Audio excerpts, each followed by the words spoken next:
Last time I tested a speed triple, I thought to myself, you know, one day when I'm rich and famous, I'm going to own one of those.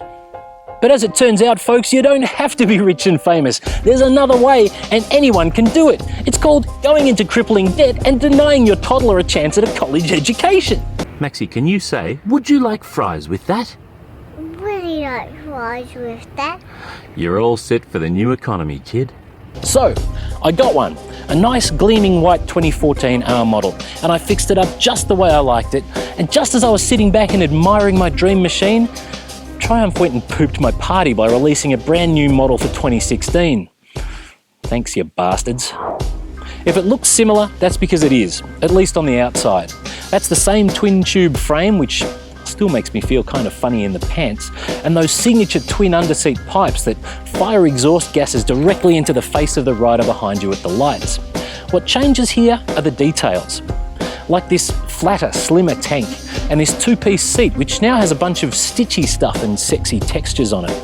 And these sharky little gills on the radiator side covers, those are cool too.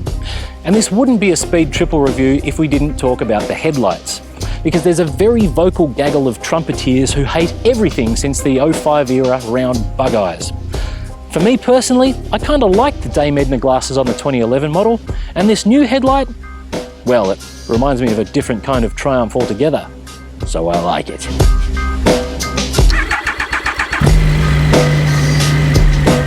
The engine looks pretty much the same as the old one, from the outside at least, but believe me, the difference is chalk and cheese.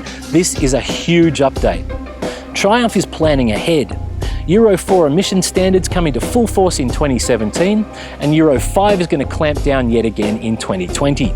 So Triumph has thrown the kitchen sink at this new 1050cc triple to make sure it's years ahead of its time and ready to take the company into the 2020s.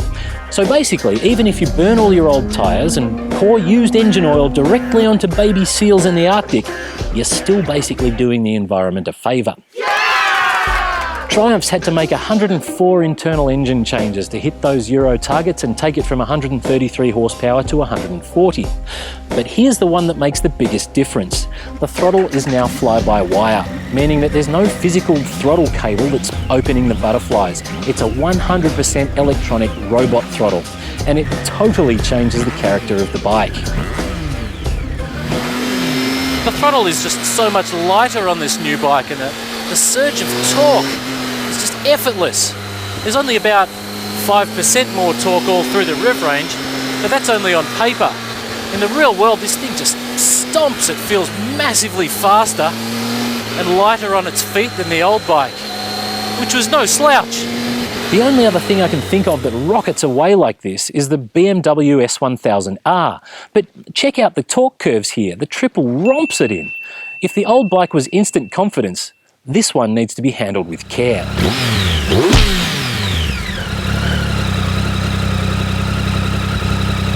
With this Cayenne ride-by-wire system comes electronics. And while the old bike did perfectly well with no ABS or traction control, this bike can be so aggressive that they actually feel appropriate. There's 5 riding modes that give you different combinations of throttle response, traction control and ABS intervention. But the only mode you need to worry about, folks, is track mode. It's like a safety system that's custom tailored to hooligans. This bike has an inertial control unit built in, so it can actually tell the difference between a wheelie and a wheel spin or a stoppie and a brake lockup. So in track mode, you get all the safety benefits of traction control and ABS, but the bike still lets you goof off and chuck 6 stunts. Brilliant! When it does intervene, traction control is impressively smooth. That's because it's not cutting the spark or the fuel. All it's doing is just easing off the electronic throttle for you until things hook back up again. This kind of stuff is actually really easy to do with fly-by-wire. You know what else is easy? Cruise control. They've got it on the Tiger, it's on the Beamer, and it damn well ought to be on here too.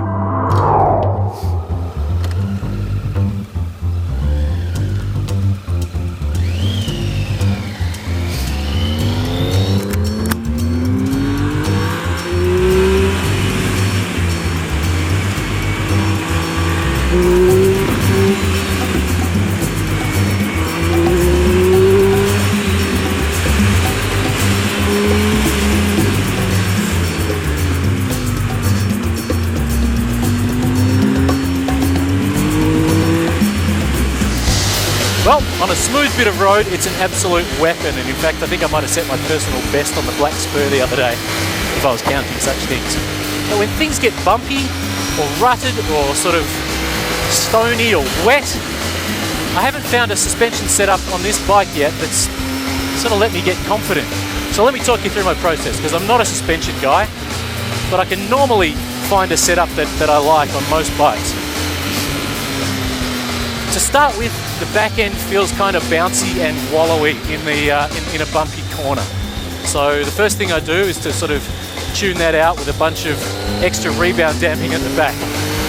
That's a fairly standard thing for a fat ass rider like me. And that sorts that out, but it makes it very harsh at the rear. So I pull a bunch of compression out. And then the back end feels pretty good, but the front end doesn't feel like it's got enough weight over it. In fact, it's feeling a little vague and understeery. And I kind of want the back of the bike a little higher, but there's no ride height adjuster, and in fact I can't even get onto the preload adjuster without taking the exhaust off. So I haven't played around with that.